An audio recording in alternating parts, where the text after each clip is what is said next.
Otep, cher Camille, je vais parler avec vous aujourd'hui des bijoux, voilà, du pouvoir spirituel des bijoux, que ce soit donc des bagues, que ce soit des bracelets, que ce soit des colliers. Il est très important de noter que ce soit des objets magnétisés ou pas, ils ont de l'impact sur votre aura, sur votre taux vibratoire, sur votre expérience spirituelle. Il y a des matériaux assez spécifiques, de matières assez particulières en ce qui concerne les bijoux, tels que l'or. Le plus compliqué, c'est l'or. Il y a l'argent, il y a l'acier inoxydable, il y a l'aluminium. Tous ces bijoux-là, toutes ces matières-là ont de l'impact. Mais je vais parler plus des trois qui sont le plus utilisés. On va dire peut-être des quatre. Nous avons l'or, nous avons l'argent, nous avons l'acier inoxydable et nous avons le cuivre. La particularité de ces bijoux, de ces matières-là, déjà, c'est d'empêcher aux entités, aux énergies négatives d'une certaine fréquence, parce qu'il y a, en ce qui concerne les énergies négatives, il y a plusieurs différentes fréquences. Voilà, d'empêcher cette énergie négative de pouvoir traverser votre structure. Et il faut noter que euh, les bracelets que vous allez porter, en fonction, disons qu'elle soit magnétisée ou pas, déjà en fonction, disons, en fonction de la matière qui est devant vous, il y a déjà un effet. Cependant, cela pourrait être amplifié par des rituels précis de recharge, ou alors les rituels de magnétisme, je peux appeler ça comme ça de façon simple, c'est-à-dire que vous donnez votre bague à un initié, ou alors un initié vous prépare une bague ou un collier, où il va faire un rituel dans lequel il va appeler une entité et mettre à l'intérieur. Ou alors, il peut tout simplement charger ça avec son énergie. En ce qui concerne l'école, moi je préfère toujours que l'étudiant apprenne lui-même à préparer ses propres bijoux, à fabriquer ses propres bijoux, c'est-à-dire à les charger mystiquement, tout seul. Vous avez par exemple mon premier livre libre qui explique clairement comment charger ses propres bijoux. Déjà, quand vous décidez de travailler sur vos propres bijoux, ce qui est mieux, c'est que vous allez prendre le temps de vous purifier et vous savez ce que vous êtes en train de faire. Tandis que quand vous demandez tout simplement à un mystique de vous vendre un bijou déjà travaillé de protection, là, c'est sa propre énergie qui va embrasser à l'intérieur et vous ne savez pas est-ce qu'il s'est réellement préparé pour le faire. Parce qu'il y a des personnes qui peuvent négliger. Quelqu'un peut être dans une période où il a tellement de difficultés, il charge un bijou, il vous donne et vous allez avoir des problèmes avec ce bijou-là. Même s'il aura des effets de protection, mais ça va vous apporter d'autres problèmes. Alors, quels sont donc les moments où il faut purifier vos bijoux et quelle est la particularité des bijoux? Qu'est-ce que vous devez savoir effectivement avant de prendre les bijoux? On va commencer par là. Il y a des bijoux qu'il faudra éviter de prendre. Par exemple, on vous a donné, à part peut-être les cas de mariage, hein, où l'homme donne la bague à sa copine ou à sa femme, ou des bagues de fiançailles, ça c'est totalement différent. Mais il y a des cas, par exemple, vous pouvez voir un ami, il a une bague, il a un collier. Ah, donne-moi ton collier, vends-moi ton collier. C'est pas très bien. C'est pas du tout conseillé. Parce que quand vous allez prendre le bijou de quelqu'un, même si vous avez acheté, vous allez prendre un peu de la négativité de cette personne-là. Et c'est ça aussi que vous allez constater quand vous allez acheter des bijoux dans une... ici en Russie, on parle de lombarde. Je pense qu'il y a aussi... On appelle ça aussi comme ça dans certains pays. Mais au Cameroun, on n'utilisait pas ce terme-là. Bref, il y a des boutiques qui vont vendre des objets en occasion. Et dans ces boutiques-là aussi, on peut vendre des objets en diamant, en or, en plaqué or, même en argent et tout ça. Ce qui est très dangereux quand vous achetez les bijoux en argent, c'est que vous pouvez acheter les bijoux qui ont été revendus par une personne qui a eu des problèmes quand elle a eu ce bijou. C'est-à-dire que quelqu'un a acheté une bague ou un collier, il voulait démonétiser pour utiliser, ça l'a dépassé et il va aller vendre ça. C'est de l'or pur, il y a du diamant et tout. Mais tant pis pour celui qui va acheter. Vous avez vu, ça brillait, vous achetez, et après vous vous retrouvez avec certains problèmes. Moi, j'ai fait des consultations où je parlais à des personnes qui n'arrivaient pas à dormir, qui avaient tellement de problèmes. On a pris du temps pour trouver quel était le problème, mais j'ai finalement découvert le problème, ce qui était donc le bijou qu'il portait. Dès qu'ils ont enlevé le bijou, dès qu'ils ont reprogrammé, allez, les choses ont changé.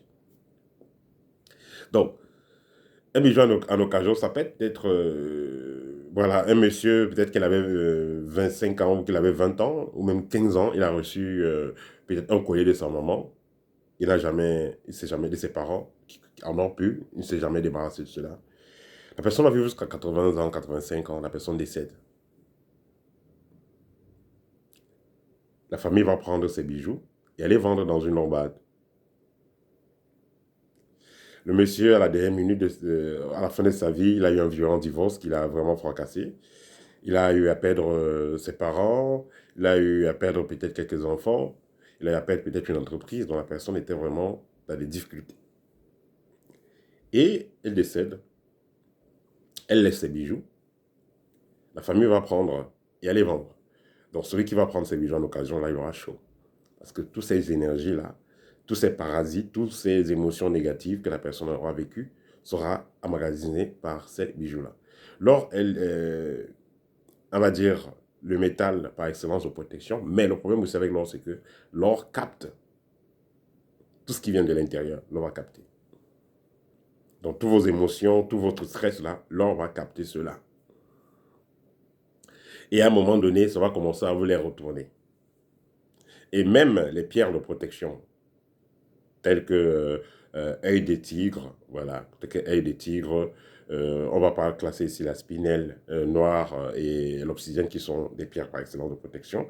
On va aller sur les pierres les plus utilisées, la tourmaline, les œils du tigre par exemple, que les gens utilisent beaucoup plus, agate et autres. Ces pierres-là vous protègent des énergies négatives. À un moment donné, ça fait le contraire, ça va plutôt vomir ces énergies négatives-là de l'intérieur.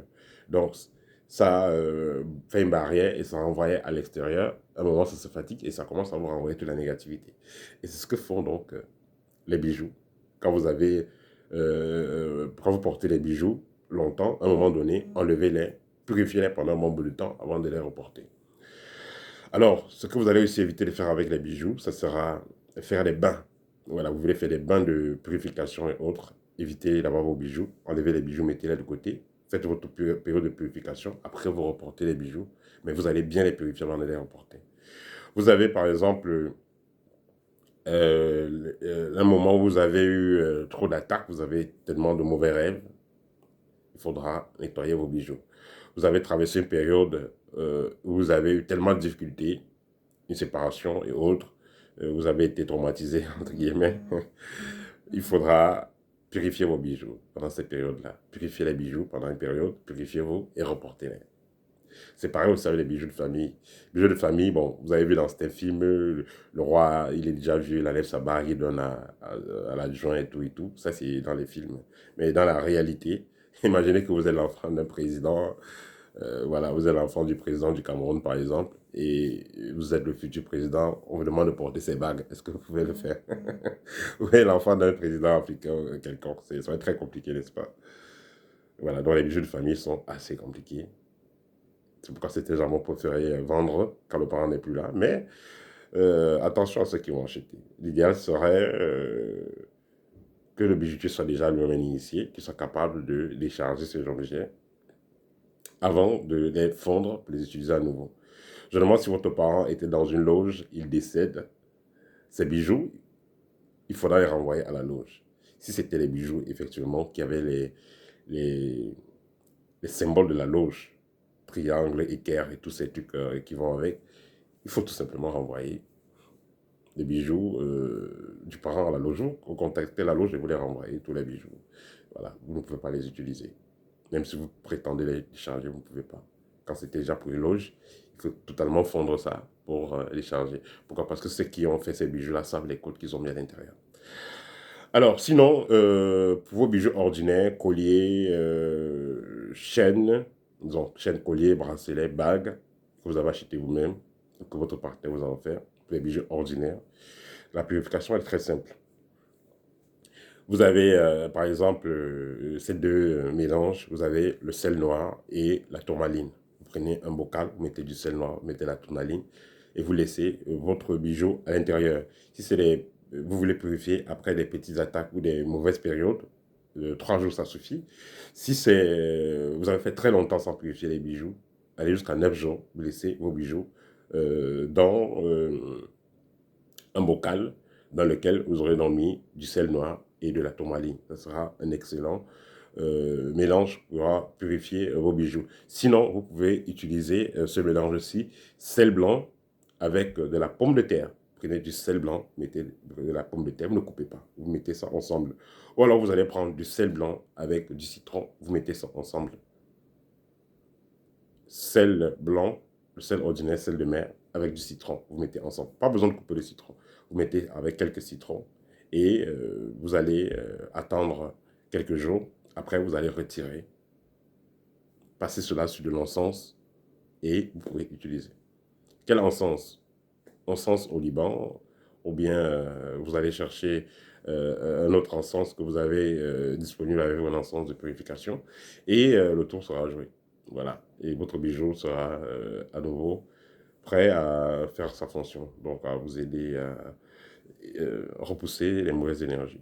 Voilà, c'était le petit partage que je voulais faire avec vous. Vous voulez en savoir plus sur comment travailler vos bijoux, comment les charger, voilà, comment les donner certaines vibrations assez intéressantes. Il est programmé, vous avez le livre libre. Voilà, dans le livre libre, j'explique clairement comment charger vos bijoux. Voilà, c'était tout pour ce partage au tête et à très bientôt.